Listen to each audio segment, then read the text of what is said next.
And turning now to breaking news out of the New York City trial that threatens former President Donald Trump's massive business empire. Just in the last few minutes, an appellate court reinstated a gag order that bars the former president from commenting on the judge presiding over the case and his staff. Joining us now is MSNBC legal analyst Lisa Rubin. Lisa, good morning. So what is this all about today? So President Trump and his lawyers, there are gag orders affecting both of them, Jose, have moved for a stay of the gag order. They were granted that stay on an interim basis while an appeals court in New York considered their motion.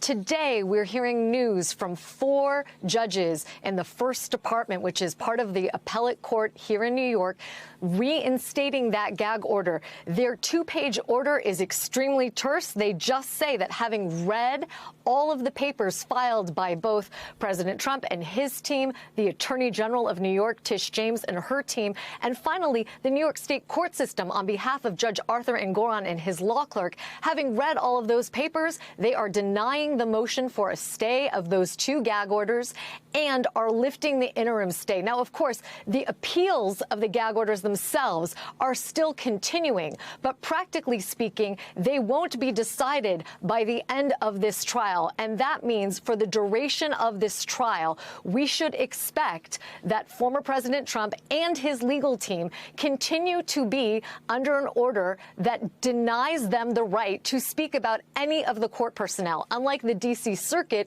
unlike the D.C. court where the gag order that was in effect was broader, the one in New York solely concerns court personnel, and particularly the principal law clerk that assists Judge Engoron with this case. Those are back in effect as of today, and not a moment too soon, Jose, I would add. Just last night, Donald Trump posted something to Truth Social talking about Judge Engoron's wife and the law clerk.